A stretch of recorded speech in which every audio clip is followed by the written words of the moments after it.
კლასიკური მუსიკის საღამოების კონცერტით გაიხსნა თენგიზ ამირეჯიბის სახელობის პიანისტთა ბორჯომის რიგის მე-11 საერთაშორისო კონკურსი. ქართული კლასიკური მუსიკის საღამოების ფარგლებში მსმენელთა წინაშე ცნობილი ქართული მუსიკოსები წარდგნენ. 24 ოქტომბრის ჩათვლით მოსმენები იმართება სოლო ფორტეპიანოს მიმართულებით 4 კატეგორიაში, საფორტეპიანო დუეტის მიმართულებით კი 2 კატეგორიაში. კონკურსში მონაწილეობას იღებენ ახალგაზრდა პიანისტები 6-დან 25 წლის ჩათვლით. კონკურსის ჟიურის წევრები კი საერთაშორისო კონკურსების ლაურიანტები არიან.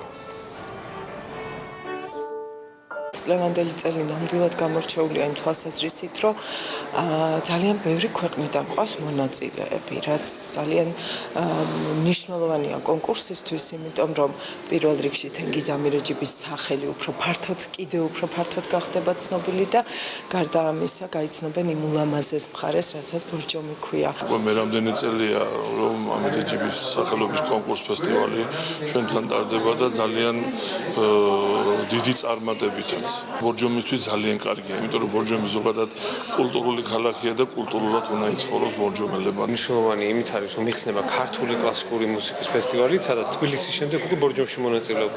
შემდეგ გვექნება უკვე ქუთაისი. შესაბამისად, წელს მონაწილეებს ძალიან ბევრი, რაც ძალიან გვახარებს, რაც მზარდი ინტერესი ამ კონკურსის მიმართ და ზოგადად ფესტივალის მიმართ. ქრონიკა პირდაპირ